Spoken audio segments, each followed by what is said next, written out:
आपका स्वागत है। आप सुन रहे हैं रेडियो जय घोष 107.8 FM और कार्यक्रम है वसुंधरा और मैं हूं आपका दोस्त राधेश्याम दीक्षित। तो हमारे मेहमान हैं पर्यावरण के चिंतक, पर्यावरण के अध्येता और साथ में लोक परंपराओं में उसकी भूमिका को देखने वाले दिग्दर्शक ऐसे डॉक्टर शालिग्राम पांडे जी, आपका बहुत बहुत स्वागत। वैसे तो आप काउंसलर हैं युवा साथियों के लिए, लेकिन विश्वविद्यालय में पर्यटन अध्ययन संस्थान में आप अध्यापन के तौर पर, विशेषज्ञ के तौर पर अपनी भूमिका अदा कर रहे हैं, लेकिन समाज में सांस्कृतिक जागरण की भूमिका में आपकी महत्वपूर्ण योगदान के तौर पर हम देख रहे हैं। आपका बहुत बहुत स्वागत। तो पहले तो वो लोकगीतों में पर्यावरण, क्योंकि लोकगीत हमारा साधन थे, तरीका थे जन जागृति का। आज तो सरकार भी चिंतित है कि जागृति के लिए बड़ा संकट है। कार्यक्रम बहुत से बनाए जाते हैं, लेकिन जन जन तक पहुंचाना, विचार को जन जन तक पहुंचाना मुश्किल है। माध्यम बढ़ते गए लेकिन हम सिकुड़ते गए। तो ये लोक चेतना में लोकगीतों की भूमिका जी कैसे आपने देखी? पहले तो हमें ये समझना होगा कि लोकगीत हैं क्या। लोकगीत बेसिकली उस आम आदमी की बात कहते हैं जो लोक क्या है। लोक दो तरीके का है। एक तो लोक है जो ऊपर है, परलोक है। दूसरा एक ये लोक है कि जो जनमानस है, जो लोक समाज है, जो लोक समाज है, जो कि आधुनिक समाज से कटा हुआ है, जिसको हम कहते हैं कि असभ्य है, वो नहीं रहता है। लेकिन वो असभ्य लोक समाज जो है वही आपके जो तथाकथित सभ्य समाज है उसकी आवश्यकताओं को पूरा करने का सारा मुहिम अहम चलाता है। बहुत महत्वपूर्ण बात की ये डॉक्टर शालिग्राम पांडे ने। पहली बात, ये सभ्यता का जो पैमाना है ये पाश्चात्य और हमारा पैमाना अलग है जी। स्वामी विवेकानंद जी ने इसमें बहुत अच्छी बात कही थी कि पाश्चात्य देशों में एक मोची, एक दर्जी और एक उसको सभ्य बनाने का जो काम कपड़ा पहनाते हैं, जूता पहना देते हैं और मान लेते हैं एक नाई ना, वो बाल बना देता है और एक स्मार्ट जेंटलमैन तैयार हो जाता है। लेकिन वो सभ्यता नहीं। उन्होंने कहा था कि हमारे यहाँ चरित्र का निर्माण किया जाता है और जो चरित्र का निर्माण है वो इन तीन तत्वों से पहचाना नहीं जाता। हम चारित्रिक विकास करते हैं, व्यक्तित्व का विकास करते हैं, उसमें वर्षों लगते हैं। इसलिए हमारे यहाँ सभ्यता के मायने अलग हैं और हम एक सभ्य व्यक्ति का निर्माण इस तरीके से करते हैं। तो मुझे लगता है वो सब सभ्य हैं जिनको कथित लोग असभ्य कहते हैं क्योंकि वो सभ्य बनाने में अहम भूमिका अदा करते हैं। मेन यह है कि वो जो असभ्य लोग जिनको हम तथाकथित लोक समाज कहते हैं या जनमानस कहते हैं, वो समय समय पे अपना किस प्रकार से मनोरंजन करते थे, किस प्रकार से उनका सामाजिक रीति रिवाज थे, क्रियाकलाप थे, उसमें किन प्रकार के गीतों का इस्तेमाल करते थे, वो लोकगीत बने। कोई उसके रचनाकार नहीं थे। पीढ़ी दर पीढ़ी वो अपडेट होते चले गए, होते चले। जो लोग गाते थे वही नए जो गाते थे, आपने गाया, मुझे सुनाया, मैंने गाया, दूसरे को सुनाया, इस तरीके से पीढ़ी दर पीढ़ी आगे बढ़ते, मतलब समय देशकाल परिस्थिति के साथ अपने आप वो ढालते चलते गए, इसीलिए सर्वाइव करते रहे। उसी तरीके से सर्वाइव करते रहे और वो लोक समाज के मनोरंजन के मुख्य साधन थे और साथ में जागृति के भी, संदेश भी उसके जरिए संदेश भी दिया जाता था।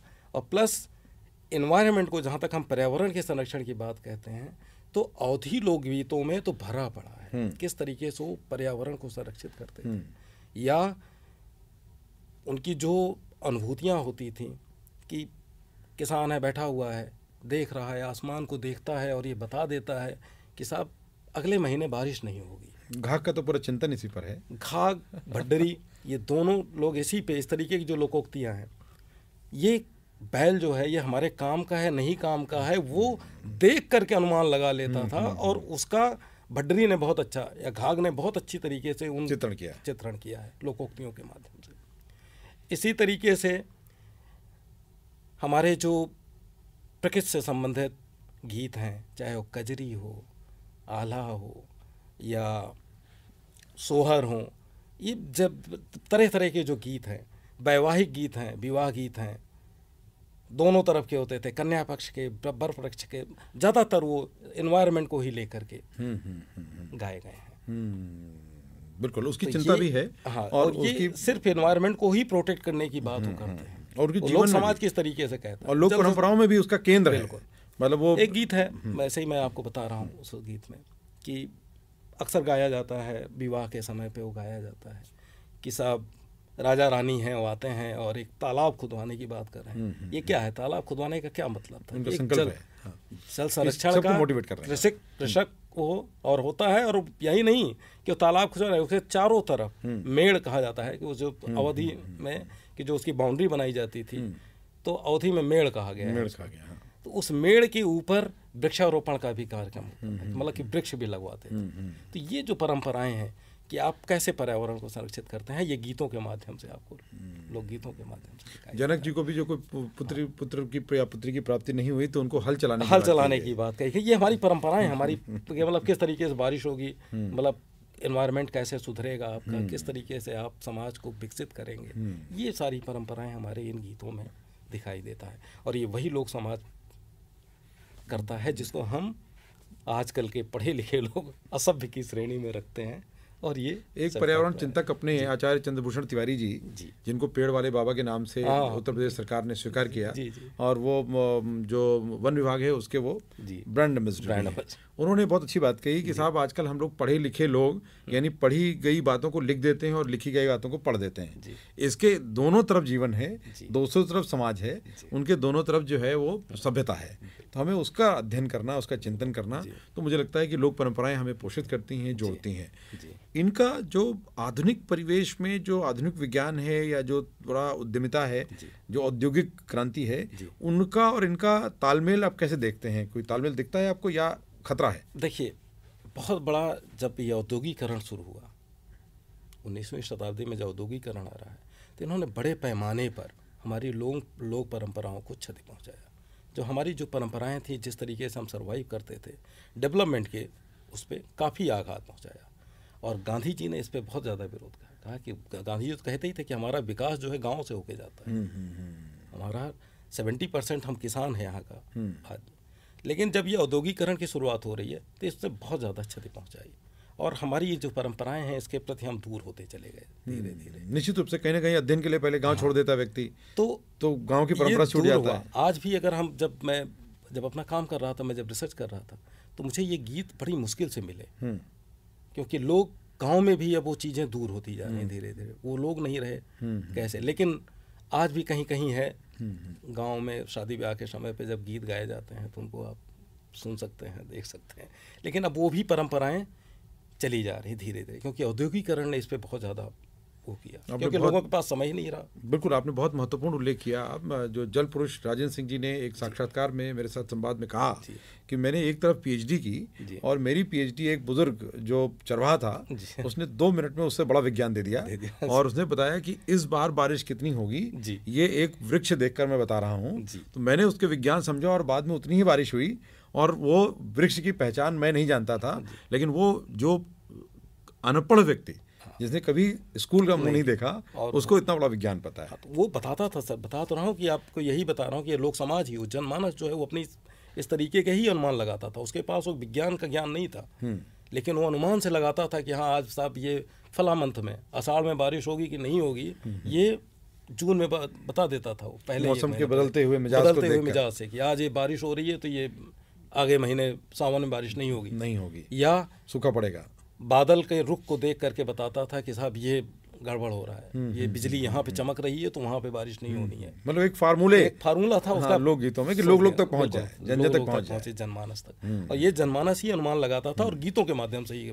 बिल्कुल। और तुलसीदास जी ने लोक नाट्य शैली में जिस तरह से रामलीला का मंचन शुरू किया था, और उसने पूरे विश्व में प्रभु श्री राम को पहुँचा दिया, और वरना त्रेता के राम एक राजकुमार के तौर पर रह जाते अगर तुलसीदास जी अपना काम न करते। मैं आपको बता रहा हूँ कि लोकगीतों में तो भरा पड़ा है। राम कथा, अगर हम अवध की बात करते हैं तो राम और सीता को छोड़ करके आप कोई गीत गा ही नहीं सकते हैं। अवध की पहचान राम और सीता से ही होती है। हर माता पिता अपने पुत्र में राम जैसा पुत्र देखना चाहता है, अपनी बहू में सीता जैसी बहू की झलक देखता है। ये पूरे अवध समाज में, ना केवल अवध में, शायद अब तो हमें लगता है कि जन जन भारत तो वैश्विक हो गया, क्योंकि अभी फिजी, सूरीनाम और टोबैगो पूरा आते हैं, वो तो उनके लिए तो मतलब आधार है, आधार वही है पूरी। कैसे क्या करें, तो भाई राम को तो हम अलग कर ही नहीं सकते अपने। डॉक्टर साहब, जब आप युवा थे तब आप लोक गीतों के बारे में या लोक समाज के बारे में, लोक परंपरा पर क्या सोचते थे, और आपके अध्ययन के बाद वो परिवर्तन में क्या है? मैं आपको बता रहा हूँ कि मेरा जन्म प्रतापगढ़ में हुआ था, जो अवध का एक दक्षिणी पूर्वी जिले जगह पे क्षेत्र में स्थित है। और मेरा परिवार बहुत ही भरा पूरा था, दोनों तरफ से दादा दादी, चाचा चाची, भैया भाभी वगैरह सभी थे। और गांव की जो महिलाएं थीं, औद्योगिकरण इतना ज़्यादा नहीं था। 70-60 के दशक में मेरा जन्म हुआ और उस दौर में महिलाएं अपना सामूहिक कार्य किया करती थीं। बर्तन धोने से लेकर के आटा पीसने तक का काम करती थीं, सब लोकगीतों के साथ, और सब लोकगीतों के साथ। और वो लोकगीत गाया करती थी। मैं तो बचपना था मेरा, मैं रहता था दादी के पास अपने, लेटता था तो मैं उनसे पूछता था। एक आध बार मेरे मन में आया भी कि मैंने पूछा अपनी दादी से कि साहब ये आपको गीत कहाँ से मिलते हैं, ये कौन लिखा है, इस गीत के रचनाकार कौन है। उन्होंने कहा बेटा मेरी मम्मी ने बताया था। हालांकि मेरी दादी की मम्मी ने उनको गीत बताया था। मेरी दादी से मेरी मदर को मिला, मेरी मदर को मेरे से, मैंने मम्मी से जब अपनी बात की तो उन्होंने कहा कि साहब मेरी मदर ने उनको सुनाया था। अब हो सकता है उनकी मदर ने उनको सुनाया होगा। ये गीत पीढ़ी दर पीढ़ी चलते चले आ रहे हैं। तो पूरा समाज मेरा जो था ग्रामीण अंचल से था, और हर क्षेत्र में एग्रीकल्चर में देखता था तो जा करके जब धान की रोपाई वगैरह होती थी, सामूहिक गीत गाते हैं, सामूहिक गीत गा रहे हैं। पता चला रोपाई हो रही है और महिलाएं गीत गा रही हैं।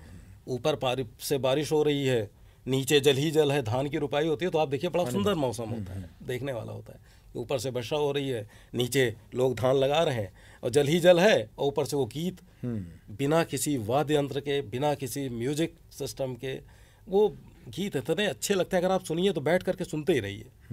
तो मेरा बचपन मन भी यही पूछता था, इस तरीके से उन लोकगीतों के बारे में होता था कि भाई कहाँ से आए, कैसे आए, किस तरीके से आए।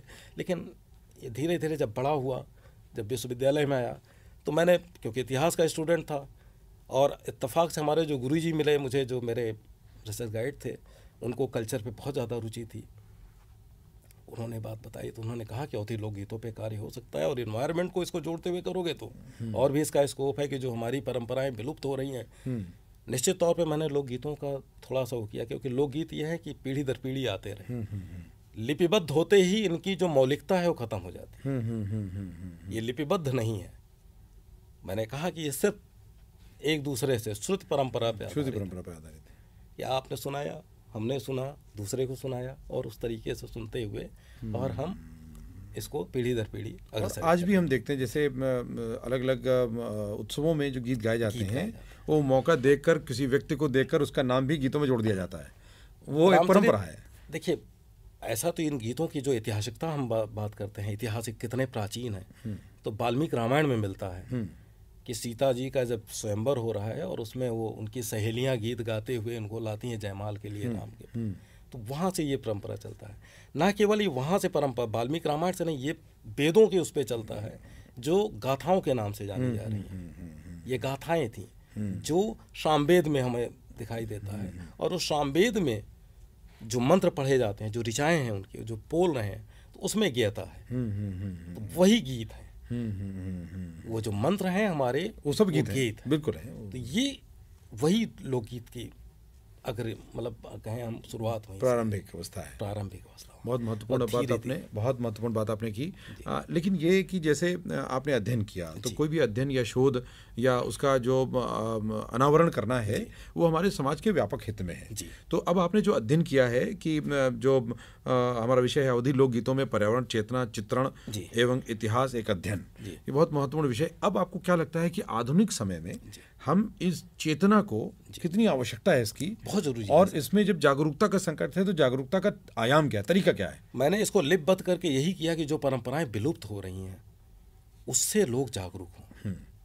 हमारी जो पीढ़ियां, जो हमारे आने वाली पीढ़ी है, वो जो हमारी परंपराएं हैं उनसे अलग होते जा रहे हैं। लेकिन अगर उन चीज़ों से जुड़ेंगे तो शायद हमारा जो डेवलपमेंट होगा वो अस्थायी होगा, जो विकास की गति है। आपने बहुत महत्वपूर्ण बात की। एक जैसे चूंकि अवधी गीत की बात करते हैं, अवधी लोकगीतों की बात करते हैं, तो अवधी के बारे में भी लोग एक गंवार शब्द से उसको संबोधित करने लगे हैं।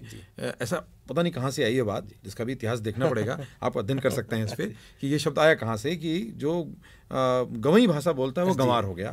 गंवई कहना ठीक है, लेकिन गंवार कहना ठीक नहीं है। अवधी शब्दों में उसको अपभ्रंश के रूप में लोग इस्तेमाल करने लगे, तोड़ कर। ये मिठास है उसकी, गंवार मिठास है। अच्छा। गांव का रहने वाला अगर जो बोल रहा है, तो ये अगर देखें तो हम दो चीज़ें हैं। अब जैसे बुद्ध को ले लीजिए, बुद्ध क्या है? बुद्ध से शब्द बना ज्ञान। बुद्ध क्या है? ज्ञान। बोध हो जाना। बोध हुआ। बोध होना मतलब बुद्ध मतलब ज्ञान हुआ। ये बुद्ध का परिवर्तित रूप है बुद्धू। अच्छा। आप देखिए कि क्या है, ये टॉन्ट है कि आप बहुत बड़े ज्ञानी हैं, मैं जानता हूं, इसलिए बुद्धू कहा जाता है। कहते हैं नहीं कहते, हम बुद्धू हैं, बहुत बड़े बुद्धू हैं। ये बुद्धू क्या है? टॉन्ट, मतलब टॉन्ट है, लेकिन इसका मतलब है कि आप मूर्ख हैं। हमने अर्थ निकाल लिया। अर्थ ये निकाला लोगों ने, ये समझते हैं। इसी तरीके से गंवार शब्द है। गांव का रहने वाला जो व्यक्ति है गंवार, उसकी अपनी परंपराएं हैं। वो अपने समाज के तरीके से जो वो कर सकता है, वो शहर का आदमी नहीं कर सकता है। नहीं कर सकता, क्योंकि वो स्किल्ड है। वो स्किल्ड है, पर्यावरणीय प्रशिक्षण प्राप्त है। हाँ, वो प्रशिक्षण, पर्यावरण अध्ययन संस्थान से आया है। वो वास्तविक वो देख रहा है। ठीक बात। क्योंकि वो भुक्तभोगी है।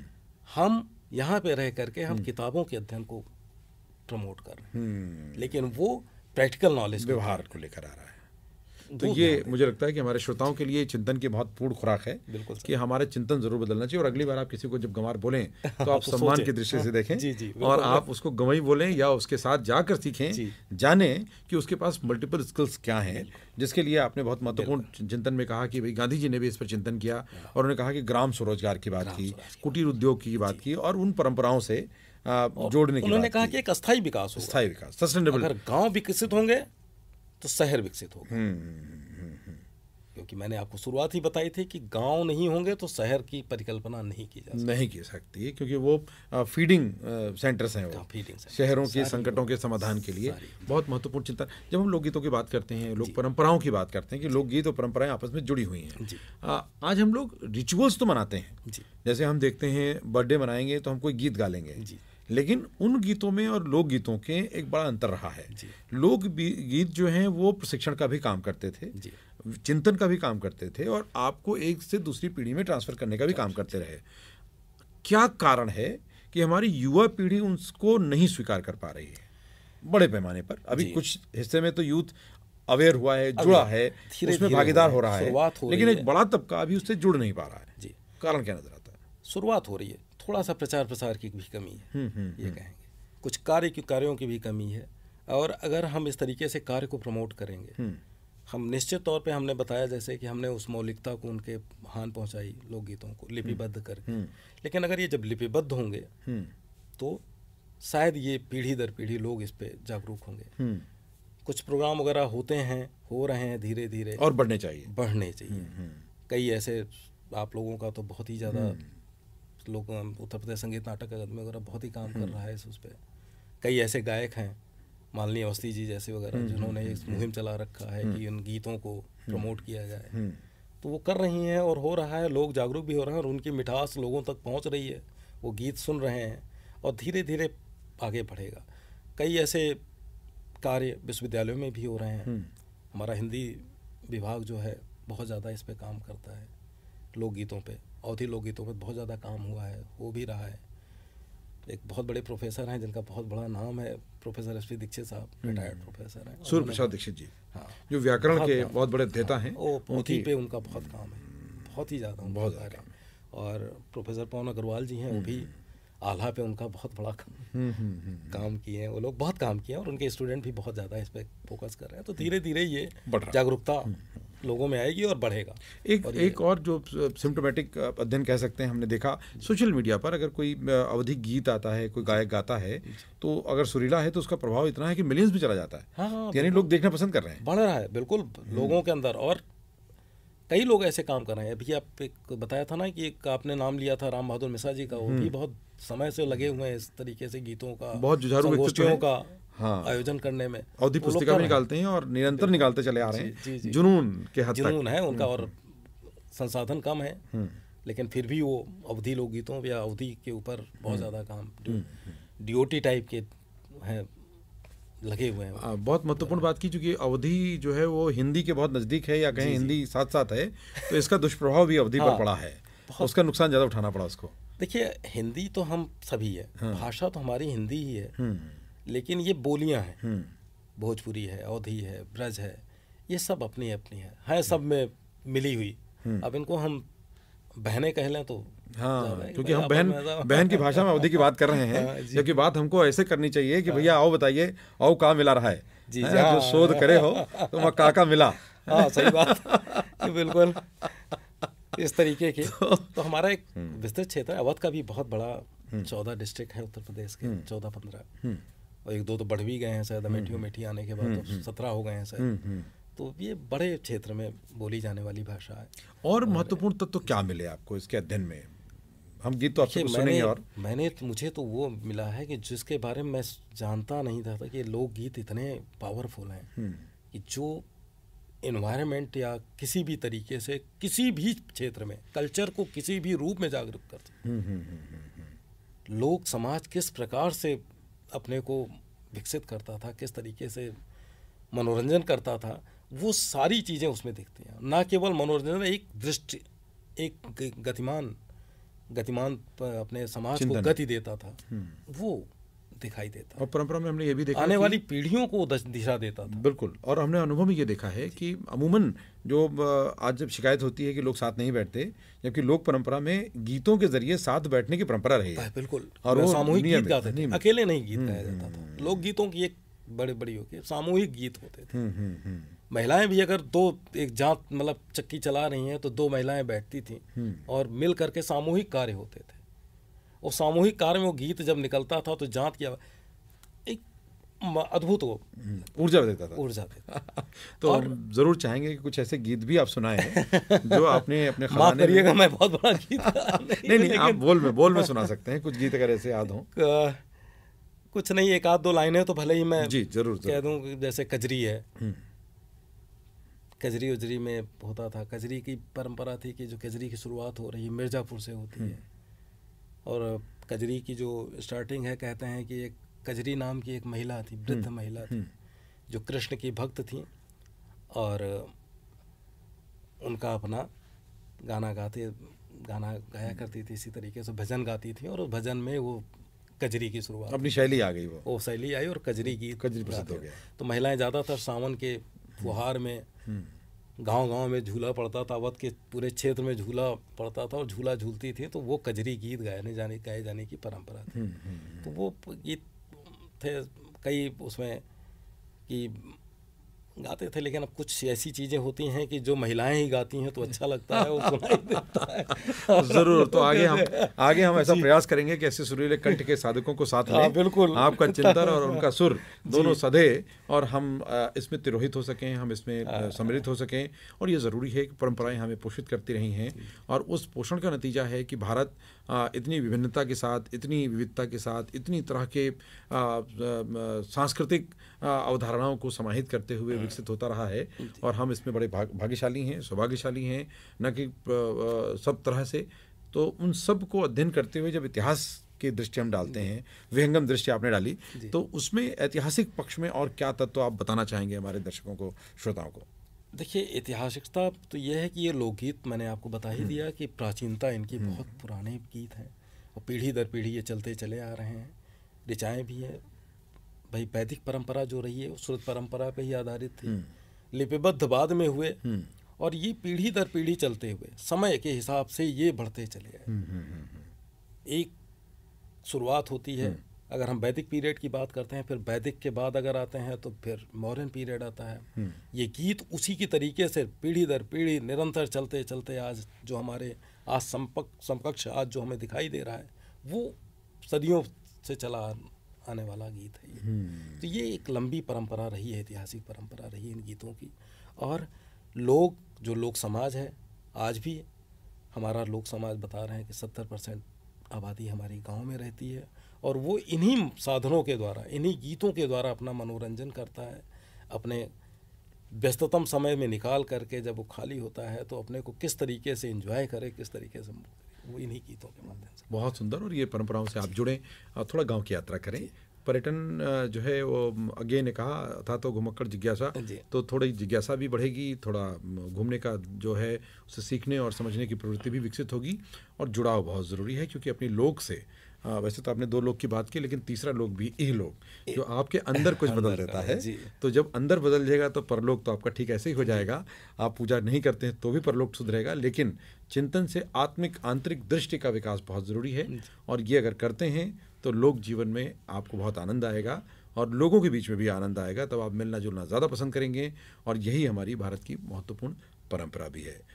एक छोटा सा अंतराल, और उसके बाद हम चाहेंगे कि किस तरह की गतिविधियाँ आपके द्वारा डॉक्टर शालिग्राम के स्तर पर या विश्वविद्यालय के स्तर पर या सामाजिक संगठनों के स्तर पर चल रही हैं और क्या चलनी चाहिए।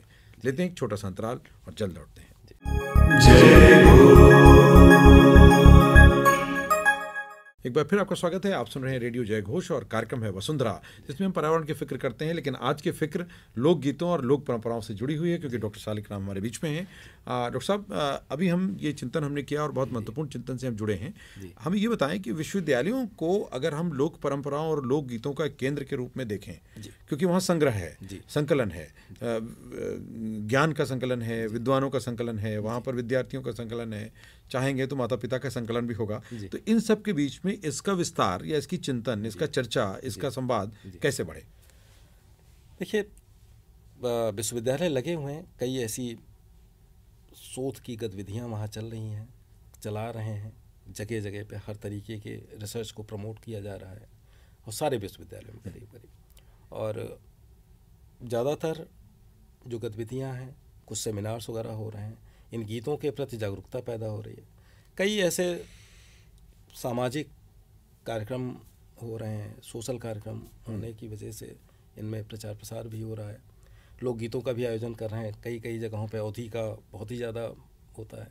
और मेन तो मैंने आपको बताया कि भाई इस तरीके की कई गायक हैं जो कि अपने आप में बहुत ज़्यादा अवधि को प्रमोट कर रहे हैं। मुख्य रूप से एक महत्वपूर्ण गायिका है मालिनी अवस्थी जी, उनका बहुत बड़ा रोल है उसमें। एक बहुत बड़े भजन गायक हैं, लखनऊ के ही हैं, किशोर चतुर्वेदी जी, वो भी उस पे करते हैं। एक ऋचा जोशी जी हैं, वो भी कई कार्यशालाएं वगैरह आयोजित करती रहती हैं समय समय पर। एक बहुत बड़ा नाम था जो अवधि लोक गीतों पे था, कमला श्रीवास्तव जी थी। ये संस्कृत विश्वविद्यालय भातखंडे वाले संस्कृत, जिसका नाम जी आती है हमारे स्टूडियो में। हाँ जी। तो उन्होंने भी लोकगीतों पे, अवधि लोकगीतों पे बहुत काम, और उन्होंने प्रशिक्षण देकर बहुत से लोग तैयार किए। एक हमारे बीच में नहीं रहे डॉक्टर योगेश प्रवीण सर, वो तो पहचान है लखनऊ की, लखनऊ पहचान थे। उन्होंने बहुत ज़्यादा लोकगीतों की कई कार्यशालाएं आयोजित की, जिसमें मैं खुद पार्टिसिपेट किया हूँ। कई कार्यशालाओं में गया था, देखा भी था मैं जी, और बहुत काम किया था उन्होंने। तो इन लोगों ने अवधि को बहुत ज़्यादा जागरूक किया है, गीतों को, लोकगीतों को, कि लोग समाज को जोड़ने का प्रयास किया इन्होंने। और इस तरीके के लोग जुड़े हुए हैं, तो उम्मीद है कि शायद अब ये अवधि लोकगीत फिर से सरवाइव करेंगे और आगे लोग जानेंगे इनके बारे में। इनको अक्षुण्य होना चाहिए। सर्वाइवल तो डार्विन का सिद्धांत है, सर्वाइवल ऑफ द फिटेस्ट। जो फिट होगा वो सर्वाइव तो करेगा ही, और इनके सर्वाइव करने की प्रचुर संभावनाएं हैं, इससे जागरूक होंगे, आवश्यकताएं भी हैं, क्योंकि अब सरकार ने भी समझा, इसलिए अपने प्रचार में भी लोकगीतों का उपयोग कर रहे हैं। और अभी आप देखें, अगर पंचायत स्तर पर भी देखें तो जागरूकता का सबसे बड़ा आधार अभी भी लोक संगीत, लोक वाद्य, लोक तौर तरीके ही हैं, जहाँ गाकर समझाया जाता है और समझ कर गाया जाता है। तो ये दोनों ही चीज़ें आपस में गुथी हुई हैं, और बड़ा उज्जवल भविष्य हो सकता है। लेकिन हमारे चिंतन में, हमारे विचार में इसका शामिल होना बेहद ज़रूरी है, और हम ये प्रयास करेंगे कि विश्वविद्यालय में ऐसे संवाद हों और तमाम ऐसे शैक्षिक संस्थानों में ऐसे संवाद हों, और उसमें परिजनों को सम्मिलित किया जाए, ताकि ये चिंतन घर घर तक पहुँचे और घरों से निकलकर पूरी दुनिया तक पहुँचे। और ऐसा हो पाएगा, ऐसी संकल्पना के साथ हम विदा लेते हैं। डॉक्टर साहब, आप हमारे बीच में इस चिंतन को लेकर आए, चर्चा की, और ये अध्ययन इस विषय का आपने किया, ये भी बहुत महत्वपूर्ण है, और ये अध्ययन अब घर घर तक जाए, क्योंकि हम सब जो अवधि परंपरा से जुड़े हुए लोग हैं, हमारे अवधि चिंतन होना चाहिए, भाषा भी, बोली भी, और व्यंजन भी, और परिधान भी, क्योंकि हम जिससे जुड़े हैं उसका परिचय ही हमारी पहचान है, संस्कृति से, संस्कारों से भी। तो चलिए एक बार चिंतन करें और जुड़ें। अगर आपने ठीक से समझा, अच्छी बात है, नहीं तो दोबारा सुन सकते हैं। जो इष्ट मित्र हैं जिनको आप सुनाना चाहते हैं, आग्रहपूर्वक इस लिंक को आप भेजें और हमारे ऐप को डाउनलोड करें। रेडियो स्पेस जय घोष गूगल प्ले स्टोर पर हम आप तक पहुंचेंगे और आपके मन तक पहुंचाने वाली हर बात लेकर आएंगे। सुनते रहिए रेडियो जय घोष। धन्यवाद साहब, बहुत बहुत धन्यवाद।